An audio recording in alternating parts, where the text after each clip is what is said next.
Hello, everyone, and thank you all for joining the NCAA Initial Eligibility webinar. My name is Amber Viles. I'm the Assistant Director of Communications for the NCAA Eligibility Center, and today I'm joined by my colleagues Amy Rout and Matt Harris. Before we get started, I do have a few quick housekeeping things to note. Yes, of course, this webinar is being recorded and will be emailed to everyone who registered. So if you haven't got the chance to register yet, I will throw a link in the chat so that you can register. Just make sure to do it by the end of the day today. This will ensure that you do receive an email with a link to the recording, and also in this email will be a PDF to the slide deck. So throughout the deck, if you see any links or any QR codes, you'll be able to click those and go at your own pace and watch this recording 2 or 3 times if you need to.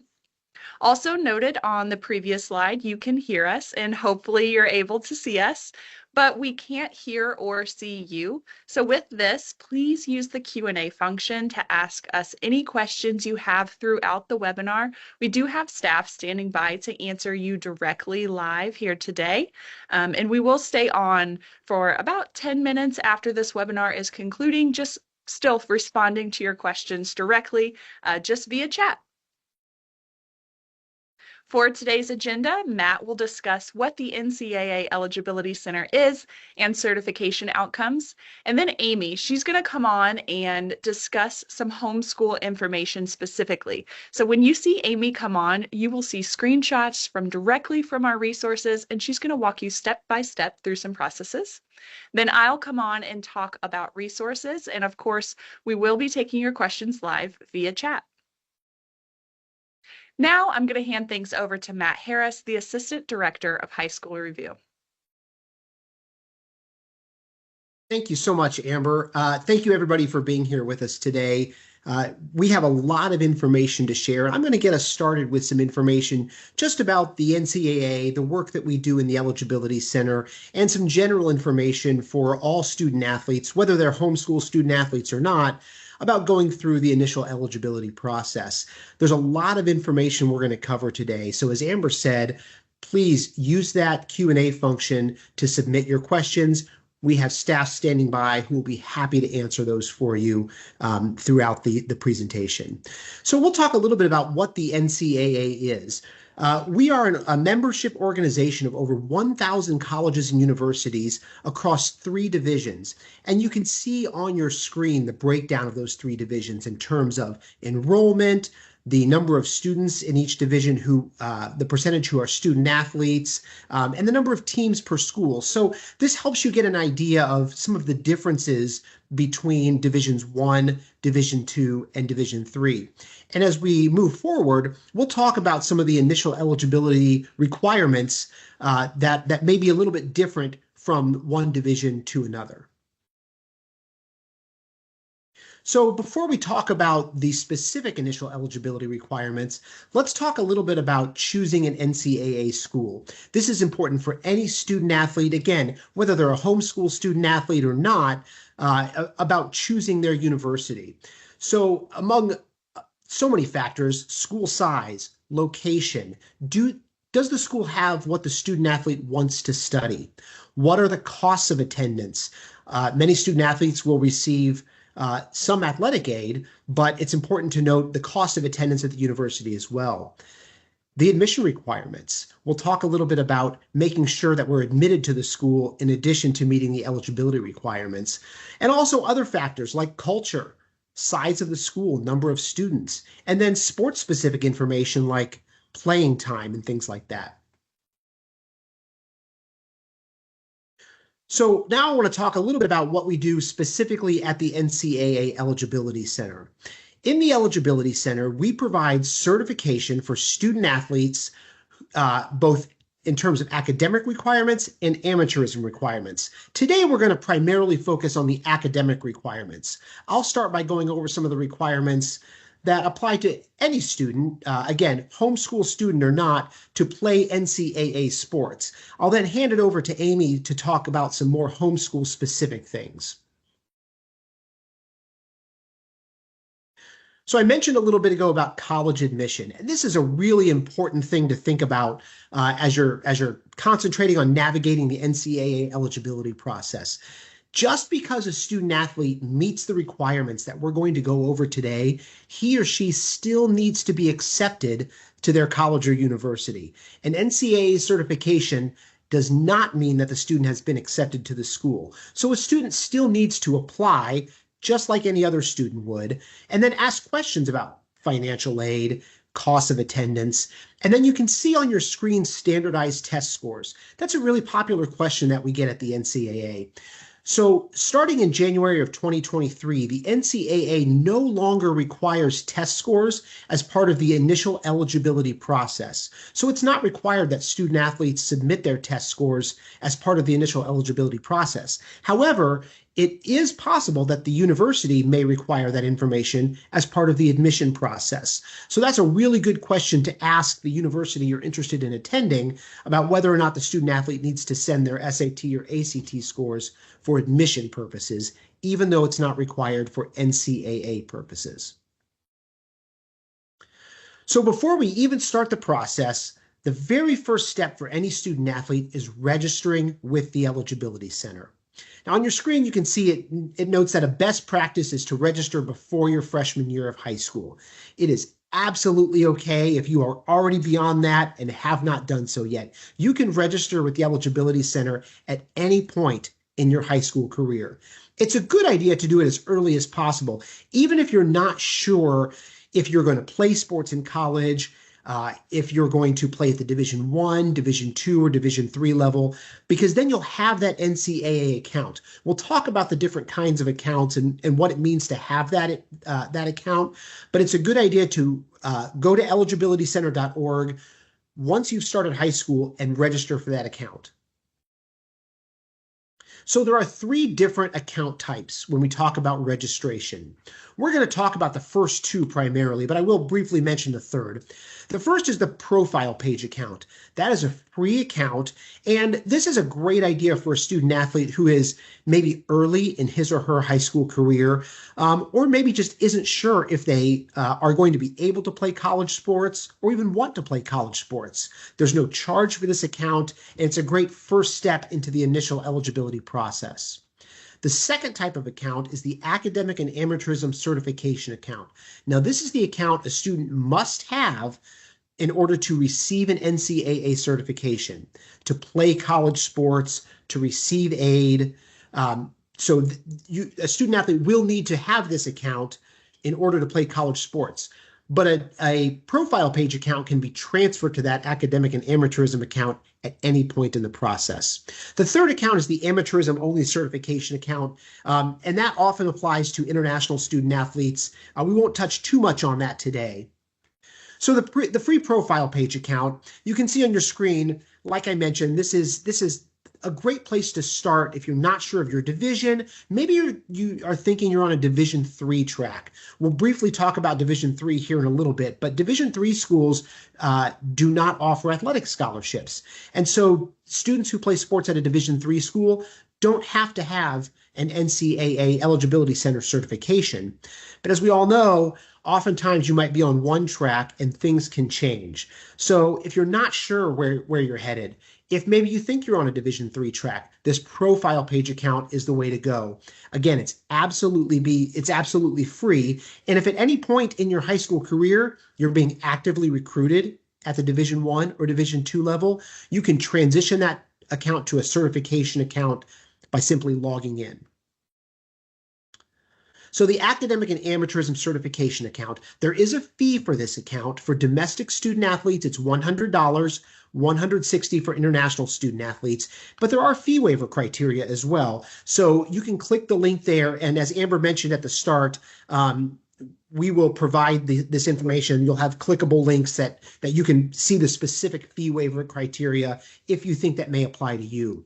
But in order to do an official visit at a Division I school, in order to sign that letter for athletics aid and receive a scholarship, a student athlete must have this Academic and Amateurism Certification account. So if you are pretty certain you're on that Division I or Division II track at any point in your high school career, this is the account that you want to have.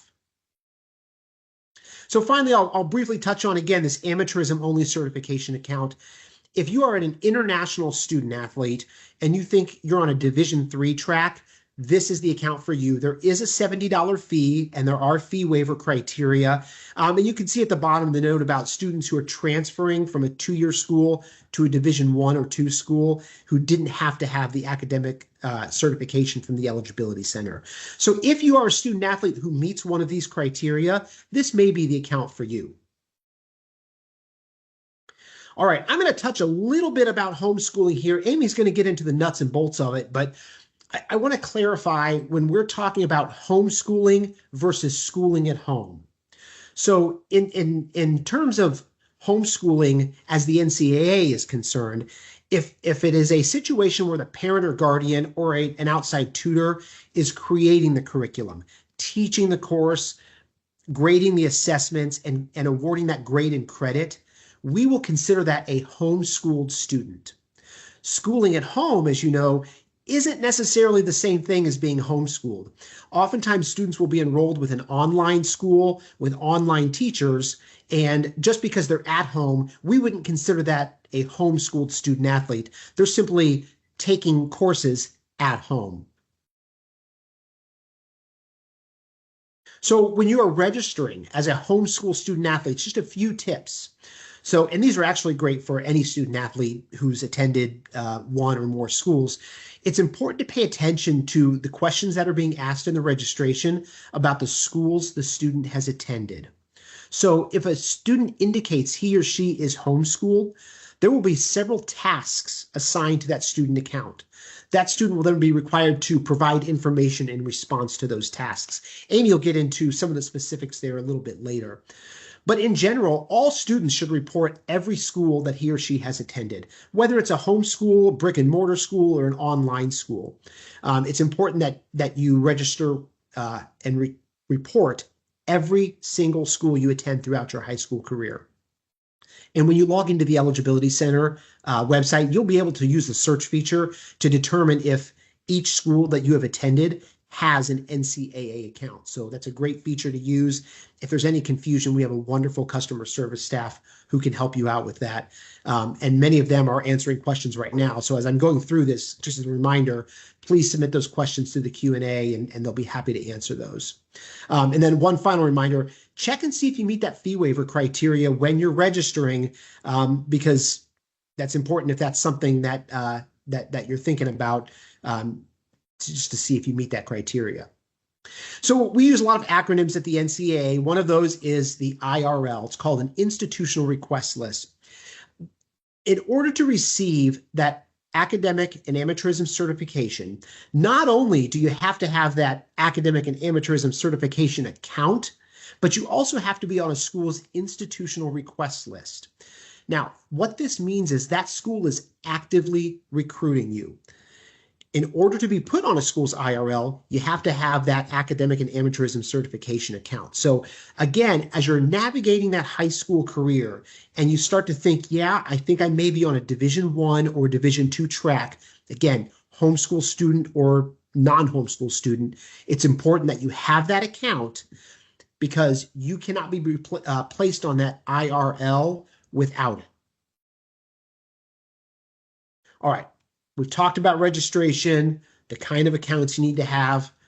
What's next? How do I get certified to play college sports? Let's talk a little bit about core courses. So in order to receive a certification, and we'll talk about the different outcomes here in a minute, students have to complete a certain number of core courses in their high school career. So the core course, in order to be considered a core course, it has to meet the requirements you see on your screen in order to be used in the student certification. We'll start off with the subject areas. So every course that a student takes to be considered a core course has to meet high school graduation requirements in one of the subject areas you see on your screen: English, math, science, social studies, and then we have world language, comparative religion, and philosophy. Note, please, also that in math, to be considered a core course, the course must be at the Algebra 1 level or higher. So courses like pre-algebra or anything that would be a prerequisite for Algebra 1, those would not be considered core courses. And then you see a note below that the course must be completed in alignment with the homeschool's policies related to things like instruction, the pacing of the course, that kind of thing. So we know what a core course is. How do I get certified at the Division I or Division II level? We're going to start talking about Division I. So if you are on a Division I track, there are three possible outcomes when you're finished with high school. You could be a qualifier, an academic redshirt, and a non-qualifier. And we're going to talk about what each one of those means and the outcomes when you are considered one of those. Let's talk about a qualifier first. This is where you want to be as a student athlete. A Division I qualifier is a student athlete who is eligible to practice, receive athletics aid, and compete in his or her first year at a Division I school. The way to become a qualifier is to complete 16 of those core courses in those required subject areas that I showed on the previous screen. So you have 8 semesters in which to complete those 16 core courses, and that clock starts when you start 9th grade. We're going to talk a little bit about this 10-7 that you see on your screen here. This is a Division I rule. In addition to completing the 16 core courses, students have to complete 10 of those 16 prior to the start of the senior year or the 7th semester, and 7 of those 10 have to be in English, math, or science. So 16 core courses, 10 completed before the start of senior year, 7 of those 10 in English, math, or science. And then you see the minimum 2.3 GPA. That is a core course GPA, not an overall GPA. So when you are finished with high school, the GPA just in those 16 core courses must be 2.3 or higher. If you've met all those requirements, you would be deemed a qualifier and then eligible to compete, practice, and receive athletics aid in the first year of college. So those 16 core courses, the subject area breakdown. You can see on your screen those 16 are broken into 4 years of English, 3 of math at the Algebra 1 level or higher, 2 years of science, 1 extra English, math, or science, 2 social studies, and then the final 4 can be in any of those subject areas or world language, comparative religion, or philosophy. So that 10-7 requirement, we'll touch on that just a little bit again here. This is a Division I specific rule, 16 core courses total, but 10 of which have to be in English, math, or science prior to the start of the 7th semester. So think about that as prior to the start of the senior year of high school. All right, the next outcome is the academic redshirt. For Division I, an academic redshirt is a student athlete who can practice in his or her first year of college and can receive an athletic scholarship, but is not eligible to compete in the first year of college. And this is a student athlete at the Division I level who has completed the 16 core courses in the subject area breakdown, but the GPA was shy of that 2.3 in those core courses. It's a minimum of 2.0. So if you've completed the 16 core courses and your GPA was between 2.0 and 2.29, you would be deemed an academic redshirt and eligible to practice or receive an athletic scholarship in that first year, but not eligible to compete. And then finally, the non-qualifier. This is not where a student athlete wants to be. This is a student athlete who is not eligible to practice, receive athletics aid, or compete in his or her first year in college. And a non-qualifier is a student athlete who either didn't meet that 16 core course requirement or the GPA in those core courses was below that 2.0. So let's move on to Division II. You can see on the screen there are only 2 outcomes for Division II, qualifier or partial qualifier. Division I and Division II are run by separate governing bodies. That's why you have different names for things that essentially mean the same thing. So for Division II, the partial qualifier you'll find is the same thing as the academic redshirt at the Division I level. It's just called a different thing. But we'll talk about the outcomes for Division II for each of those. So Division II qualifier, again, is a student athlete who can practice, receive athletics aid, and compete in his or her first year in college. And at the Division II level, in order to be a qualifier, you have to have the 16 core courses in the subject areas we mentioned, and I'll show you the breakdown here in just a second. But the minimum GPA in those courses is 2.2 for Division II, as opposed to 2.3 for Division I, so a small difference for Division II. The subject area breakdown, you see 3 years of English, 2 years of math, 2 science, 3 other English, math, or science, 2 social studies, and then 4 in any of these subject areas or the world language, comparative religion, and philosophy. And what I like to share with folks to whom I'm presenting is that what you'll probably notice is that most student athletes who are on a regular path toward graduation from high school are probably meeting these requirements anyway. So it's just a good idea to be aware of the subject area breakdown. And as you are going through that high school career, making sure that you're aligning to the NCAA requirements. The 10-7 rule that we mentioned is a specific Division I rule. So that's why you don't see it here. There is no 10-7 requirement for Division II. So if you're not a qualifier at the Division II level, you're a partial qualifier. And again, a partial qualifier, it's just like the academic red shirt at the Division I level. This is a student athlete who can receive athletics aid and can practice in his or her first year in college, but may not compete during that first year. And this is any student athlete who didn't meet the Division II qualifier qualifications, the 16 core courses or the 2.2 GPA. There is no non-qualifier status at the Division II level. So any student who is not a qualifier at Division II would automatically be deemed a partial qualifier. And then finally, just briefly mentioning Division III, I spoke earlier about the fact that Division III schools do not offer athletic scholarships. And as a result, Division III student athletes do not have to receive a certification from the Eligibility Center. Division III schools set up their own academic standards in terms of enrollment, in terms of athletic eligibility. So for a student athlete who may be on a Division III track, they would want to check with that school to find out what are their requirements for being eligible to compete that first year in college, and what other financial opportunities outside of athletics are available to him or her. All right. I've given you a lot of information. Again, we've gone over this very quickly. So please use that Q&A function. Ask any questions. Amy now is going to take over and provide you some homeschool specific information. Thanks, Matt. And as Matt mentioned, use that Q&A function. I think as we navigate through the homeschool specific slides, some of those questions you've probably been dropping in the chat, we'll touch on them again. So if you didn't see your question get answered up to this point, it's probably that we're about to hit that information here. But if we, for some reason, don't cover it, obviously drop it again in the chat. And we'll make sure that you get that information as we navigate through the homeschool specific slides. So first and foremost, I wanted to promote and highlight our homeschool toolkit. This is the absolute best resource for our homeschool student athletes and their families that support them.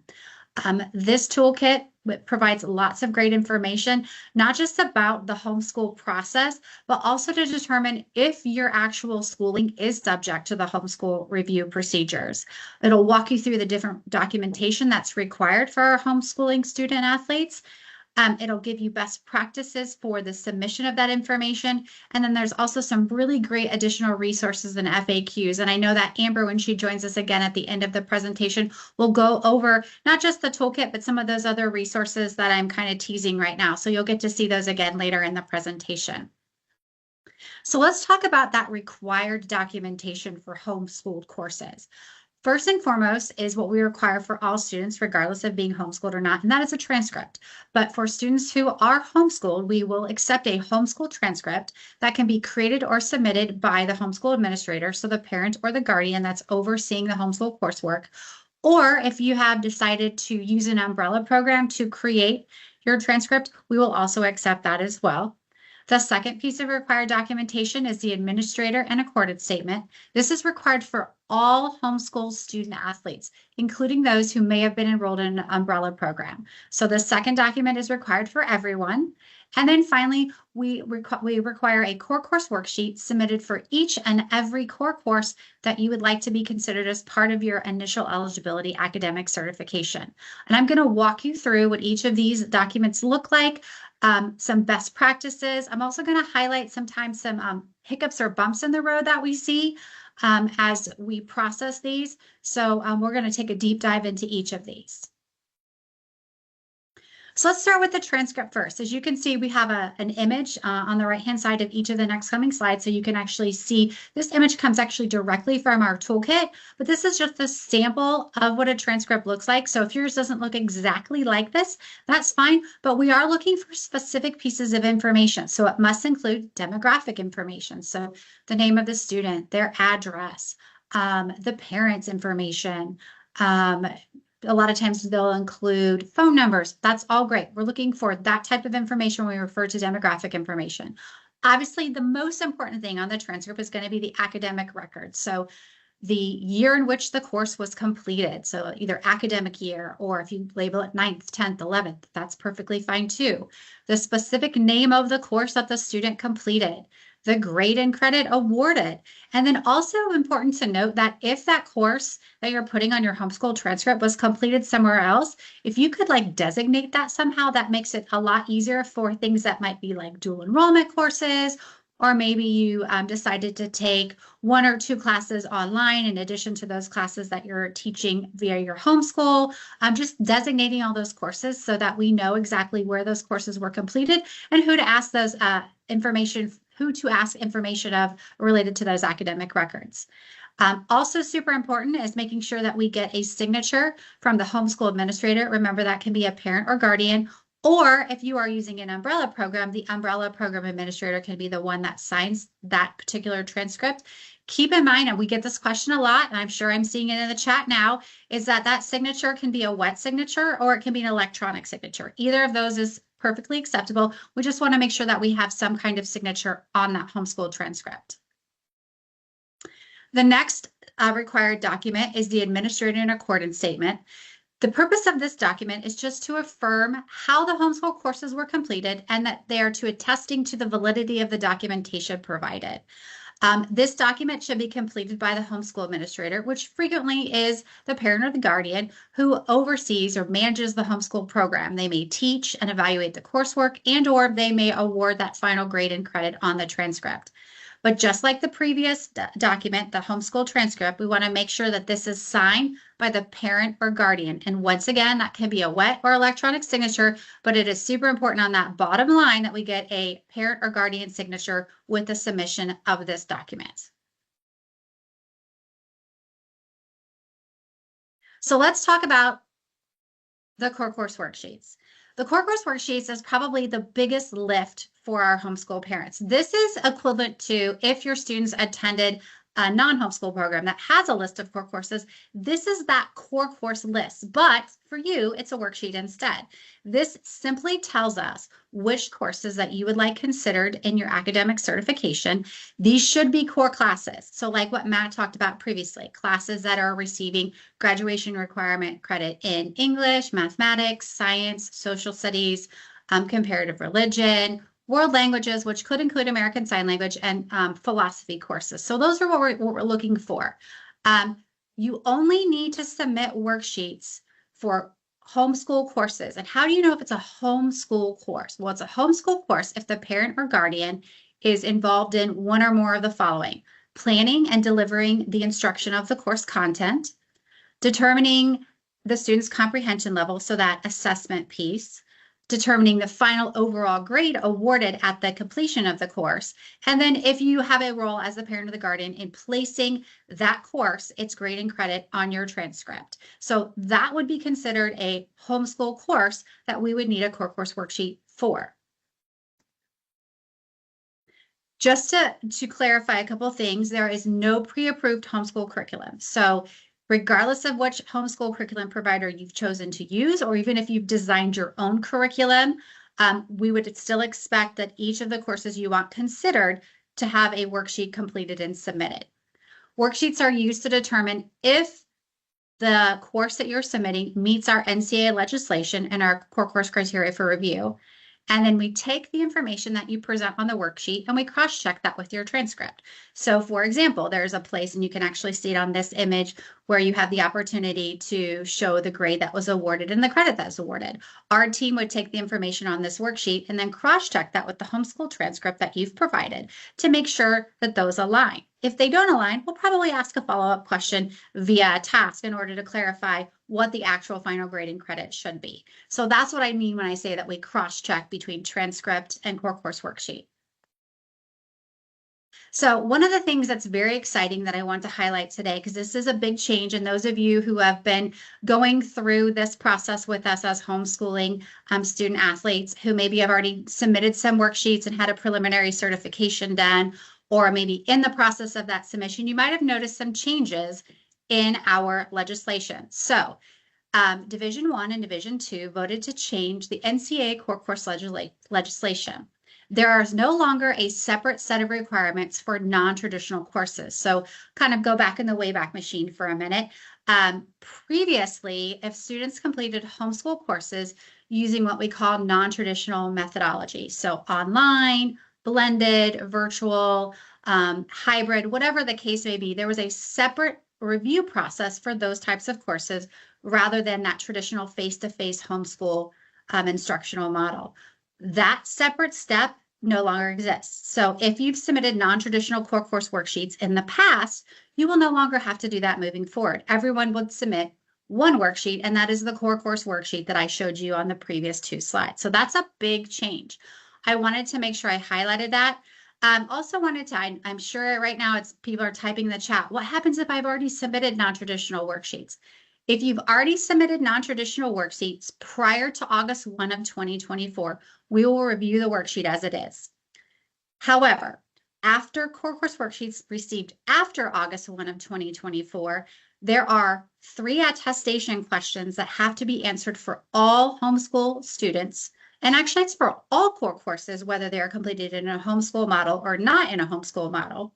So if the worksheets are received after August 1 of 2024, and we don't have those attestation questions, our team will reassign a task requesting the new worksheet with the new attestation questions. So if anything was received prior to August 1 of 2024, you do not need to rush to recomplete and resubmit. It's only for things received after. We're pretty far beyond. And so most of the core course worksheets that Matt and I are seeing that have been submitted after August 1 of 2024 are on that new worksheet. Our communications team has done a phenomenal job supporting us and removing all of the old links to old worksheets. So if you have worksheets downloaded on your desktop or your laptop, or perhaps you're in a working team of parents that are sharing documents, you just want to make sure if you're submitting worksheets after August 1 of 2024 that you're using the most current version of those worksheets to help prevent any delays in the process. So I've actually kind of gone through some of this as well, the idea of having to complete the new worksheet, that new worksheet includes 3 attestation questions. They're simply doing yes or no. One of the things that I will suggest to you is making sure that you are selecting yes or no for each question. I know Matt and I, we've been reviewing, have seen a couple times where maybe the first question gets skipped and the second and the third question has been answered. In those scenarios where a question is not answered, we will go back and ask you to complete that worksheet again to make sure that we do have all of the questions answered. And obviously, we'll communicate that via assigning a task to let you know what the issue with the worksheet is and what we need. And then also a link to that worksheet would be in that task. We already talked about this last part about older versions of the worksheets received after August 1 will not be reviewed and a task will be assigned to complete and submit the newest version. I do want to highlight again, I'm probably overemphasizing this, but I want to make sure for those of parents that are joining us today that have submitted prior to August 1, that is fine if you use the old version, as long as it was completed in its entirety. We will not ask you for the newer version if received before August 1 of 2024. So if you have any questions about whether you need to resubmit or not, feel free to reach out to our customer service team. They do a fabulous job of helping advise our homeschool students and their parents and their support team. So if you have any questions about the documentation process, I would encourage you to reach out to them before completing all new worksheets. So I'm going to go through a couple special scenarios. I'm sure we've probably been getting head up with some questions about these particular things in the chat. These are questions we get from student athletes and their parents across the board, whether they are domestic students, international students, homeschool students, students who would do a little bit of everything. So first off, one of the special scenarios is pre-9th coursework. Pre-ninth courses are courses, just like it says in the name, that are taken prior to the start of ninth grade. So 7th grade, 8th grade, you get it. They can be used if they appear on a homeschool transcript with a grade and high school credit awarded. That high school credit awarded is super important. Sometimes what we get is a middle school transcript attached to a high school transcript, and the crediting is all different. So it needs to be on your high school transcript with high school credit, not middle school credit. And just like before, it would still have to be a core course. So meeting graduation requirements in English, math, science, social science, world language, philosophy, comparative religion. We see this a lot with math courses, world language courses, where students in middle school like to accelerate their learning. And so maybe they're taking Algebra 1 and Spanish 1, or maybe Latin 1 as a 7th or an 8th grader. Perfectly acceptable. We can use those in the initial eligibility process. We just want to make sure that they're on your transcript with a course title, grade, and credit. I am actually going to go back one real quick. One thing I do want to point out is if you are submitting pre-ninth courses on your transcript and they were completed via homeschooling, you would be expected to complete a worksheet for those as well. So remember what we talked about. You're going to submit a core course worksheet for anything that's completed via homeschool that you want considered as a core course in the initial eligibility certification. And that would include any of these pre-ninth courses we talked about. So just want to make sure I highlighted that before I navigated on. So let's talk about another special scenario that's actually pretty closely related to pre-9. It's kind of the opposite direction. That's those students who are accelerating their college attendance. So we call these college courses or dual enrollment courses. These are college level courses that students are completing while enrolled in their 4 years of high school, which is a great opportunity for students to take some more rigorous coursework in their high school pathway. A lot of times this helps students to earn credits for college while they're in high school, which can cut down on the cost of college attendance, which is always great. So we can use these as well in the initial eligibility certification for all students, not just homeschool students. Very similar to pre-9, they need to appear on the homeschool transcript with grade and high school credit awarded. Now that high school credit is even more important here because we will ask you to send us your dual enrollment transcript with your homeschool transcript. And we do that cross-checking the course titles, the grades, and the credits.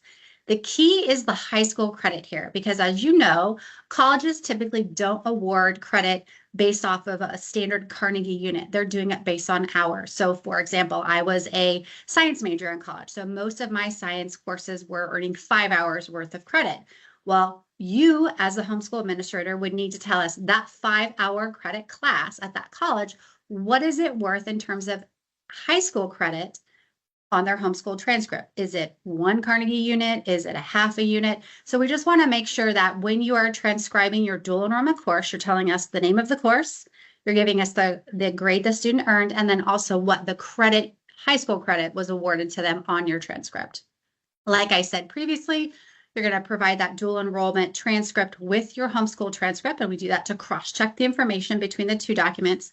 The one thing that's really great about this, it's a little bit different than pre-9, since the dual enrollment course is the college course and not being administered by you as the homeschool parent, you do not have to provide you do not have to provide a core course worksheet for dual enrollment courses. So that cuts down on how many worksheets that you need to complete and submit. So I want to make sure I highlight that. For dual enrollment courses, you do not need to submit a completed core course worksheet. Okay, so we've talked about a couple special scenarios. We talked about the different types of documentation required for our homeschool student athletes to go through that initial eligibility review. Kind of want to highlight a couple reminders in terms of documentation submission and completion. Number one is all the forms and worksheets. So the core course worksheet and the admin statement, you have to use our form. You cannot create your own form. You cannot edit parts out of the form. You need to fill out the form in its entirety as it appears and submit it to us. If you create your own form or you omit things off the form, we will retask requesting the information again. So just want to make sure that I highlight that. I think I hit this pretty hard previously, but want to go and hit this one again, is we want to make sure that the worksheets contain a signature, and it's a parent or guardian signature. And once again, that can either be a wet signature or an electronic signature. We're just looking for some kind of signature to be there. The one exception on that is for transcripts provided by umbrella programs. That signature can come from the homeschool umbrella administrator. It does not have to be signed by the parent or the guardian. So we want to make sure that we delineate between the two. Please do not provide us any embedded links. A lot of times those links, by the time we get into the documents, may be broken. They may not work. They take us to places that we have to have passwords that we don't have access to. So we do not accept or use embedded links. And should anything be provided that is either unofficial, let's say it's not signed, or it's not completed on the correct form, or things are missing, one of the attestation questions wasn't filled out, or perhaps some of the information on the core course worksheet was insufficient, we would assign a task to your student's account. We would identify what the issue is. We would identify how to fix said issue, and then we would also give you a link to that document again so you could recomplete that document. While I have you on this, kind of just want to think through some things that we see a lot that are maybe hiccups in the submission process. So I already mentioned that sometimes we do see that those attestation questions, maybe one of them got skipped. There's 3, and I could see usually you're just, clicking and maybe you miss one or you thought you clicked and you didn't. So that's one hiccup we see. We do see a lot of worksheets submitted without the grade based on section completed. It's about halfway down the first page that gets skipped a lot, or parents provide us a grading scale, which is not what we're looking for. And actually on that worksheet, there is a link that clicks you to the actual direction. So as you're navigating that grade based on section, I would encourage you to really take a look at what it is we're looking for, because it is not a grading scale. Some other issues that we see, we talked about missing signatures. And then I think I also kind of teased a little bit earlier about the idea of cross-checking core course worksheet to transcripts. A lot of times we see maybe some discrepancies between the grade that appears on the transcript versus the grade that appears on the core course worksheet. So we might see an A awarded to Algebra 2 on the transcript, but it says a B on the core course worksheet. If that happens, we're going to task and ask you to clarify which is the accurate grade there. So just some things to think about when you're submitting documentation before you hit that final send. Just cross-check everything to make sure everything's been answered, that it aligns to your transcript between the core course worksheets.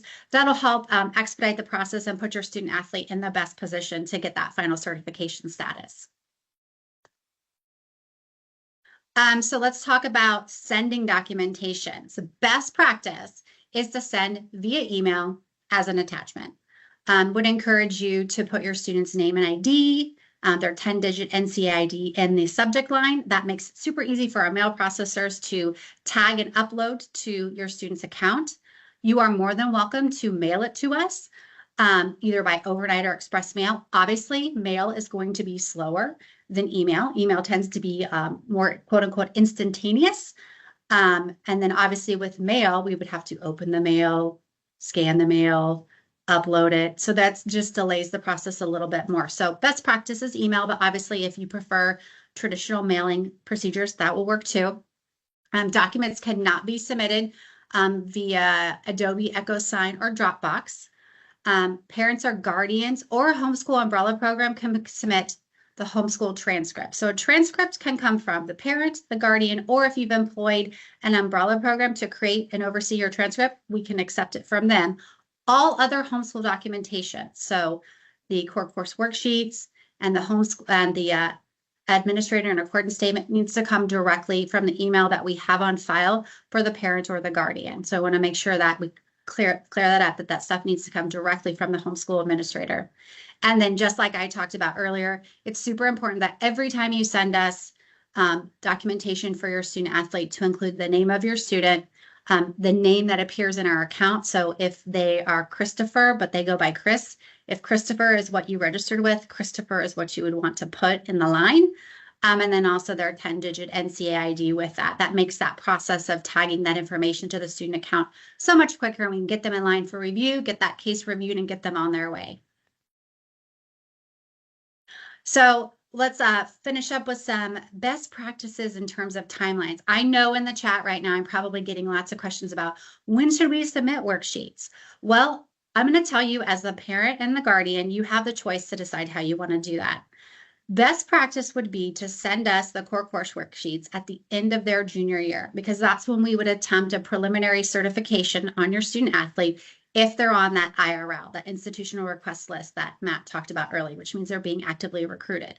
So after their junior year, you would send us their admin statement, you'd send us their transcript, and you'd send us those completed core course worksheets for the courses they completed their freshman through junior year.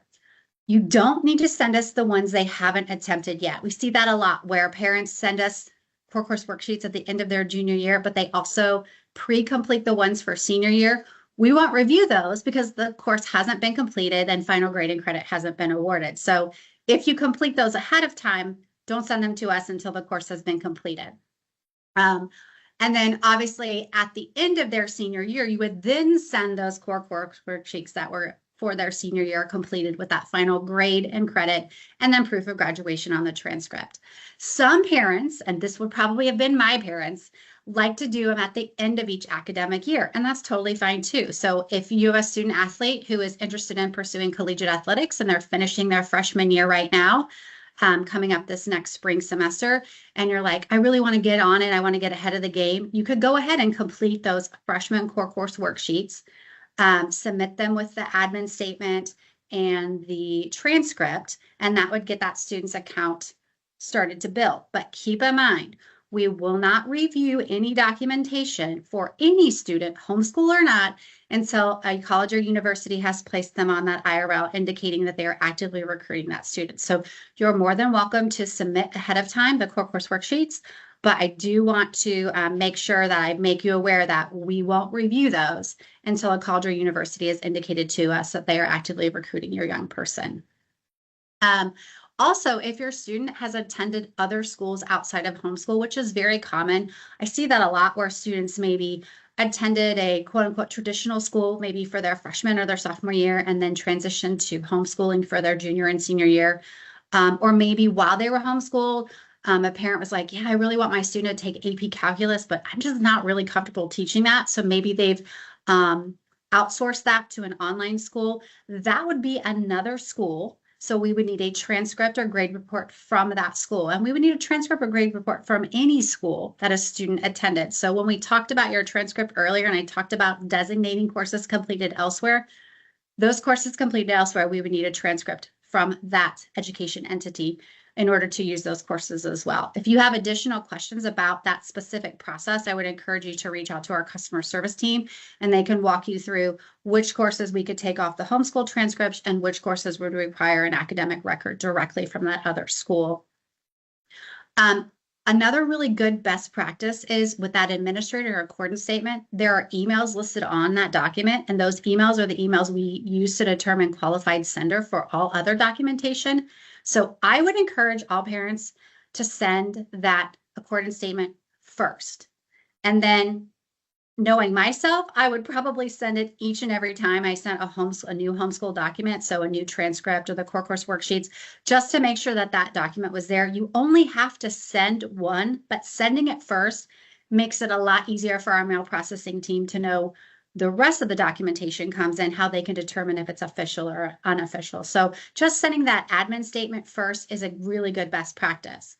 And we talked about when you should send your core course worksheets at the completion of your junior year for those first 6 semesters, and then that senior year for your final year. But once again, if you want to do it year by year, or if you're nervous and you're not sure if you're doing it correct and you want to send 1 or 2 at first, just to make sure you're doing the worksheet process correctly, that's fine too. We'll review provided that there is an IRL on file for your student athlete. All right, well, I'm going to go ahead and hand it back to Amber. She's going to finish us up. Keep dropping those questions in the chat. We're happy to take them. Thank you so much, Amy. And how is everyone doing? I know we covered quite a lot of information, but just remember, if you were able to register for the webinar today, that means that you're already in our system and we'll be getting an email with a link to the recording and a link to the slide deck with clickable links all through, including these QR codes. So you will get that. Don't worry, it's coming. We are taking a few questions live here, so if you do have questions, just please put them in the chat. We have some customer service staff, Amy, Matt, and myself all on to answer your questions directly via chat. And I mentioned it a little bit, but this QR code here, if you have your phone sitting out, go ahead and give this a scan. What this is going to do is it's actually going to save our customer service number and email directly in your phone, so that if ever in the future you have a question for our customer service staff, you have their number already. You don't have to remember this webinar. Now, resources. On the right-hand side, you're going to see a resource that I hope sounds familiar. It is our most comprehensive resource for homeschool students. It is the Homeschool Toolkit. Amy mentioned it earlier. I love this resource. I use this all of the time to help answer questions that you and your family ask us via social media. So if you have a question, odds are the answer is probably going to be in this toolkit.